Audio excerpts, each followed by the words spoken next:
ವಿಜಯಪುರ ಜಿಲ್ಲೆಯ ಸಿಂದಗಿ ಬಳಿಯಲ್ಲಿ ಇಂದು ಮೈ ಜುಮ್ ಅನ್ನಿಸುವಂತಹ ಭೀಕರ ಅಪಘಾತ ನಡೆದಿದೆ.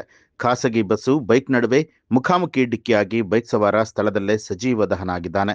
ಇಡೀ ಬಸ್ ಅಗ್ನಿಗೆ ಆಹುತಿಯಾಗಿದೆ. ವಿಜಯಪುರ ಜಿಲ್ಲೆಯ ಸಿಂದಗಿ ತಾಲೂಕಿನ ಕನ್ನೋಳಿ ಟೋಲ್ಗೇಟ್ ಬಳಿಯಲ್ಲಿ ಖಾಸಗಿ ಬಸ್ ಹಾಗೂ ಬೈಕ್ ಸವಾರರ ನಡುವೆ ಭೀಕರ ಅಪಘಾತದಲ್ಲಿ ಬೈಕ್ ಸವಾರ ಸ್ಥಳದಲ್ಲೇ ಮೃತಪಟ್ಟಿದ್ದಾನೆ.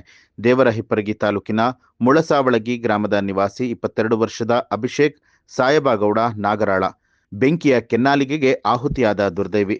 ಡಿಕ್ಕಿಯ ರಭಸಕ್ಕೆ ಬೈಕ್ನ ಪೆಟ್ರೋಲ್ ಟ್ಯಾಂಕ್ ಸ್ಫೋಟಗೊಂಡು ಬೆಂಕಿ ಹೊತ್ಕೊಂಡಿದ್ದರಿಂದ ಬೈಕ್ ಸವಾರನಿಗೆ ಚೇತರಿಸಿಕೊಳ್ಳುವುದಕ್ಕೆ ಕಾಲಾವಕಾಶವೇ ಸಿಗಲಿಲ್ಲ. ಘಟನೆಯ ತೀವ್ರತೆಗೆ ಇಡೀ ಬಸ್ ಕ್ಷಣಾರ್ಧದಲ್ಲಿ ಬೆಂಕಿಗೆ ಆಹುತಿಯಾಗಿದೆ.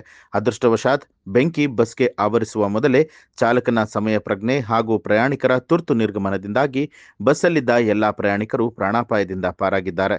ಸ್ಥಳಕ್ಕೆ ಧಾವಿಸಿದ ಸಿಂದಗಿ ಅಗ್ನಿಶಾಮಕ ದಳದ ಸಿಬ್ಬಂದಿಗಳು ಬೆಂಕಿ ನಂದಿಸುವಲ್ಲಿ ಯಶಸ್ವಿಯಾದರು. ಸಿಂದಗಿ ಪೊಲೀಸ್ ಠಾಣಾ ವ್ಯಾಪ್ತಿಯಲ್ಲಿ ಪ್ರಕರಣ ದಾಖಲಾಗಿದ್ದು ಪೊಲೀಸರು ಸ್ಥಳಕ್ಕೆ ಭೇಟಿ ನೀಡಿ ಪರಿಶೀಲನೆ ನಡೆಸಿದ್ದಾರೆ. ನ್ಯೂಸ್ ಅಲರ್ಟ್ ನಿಮ್ಮಿಂದ ನಿಮಗಾಗಿ.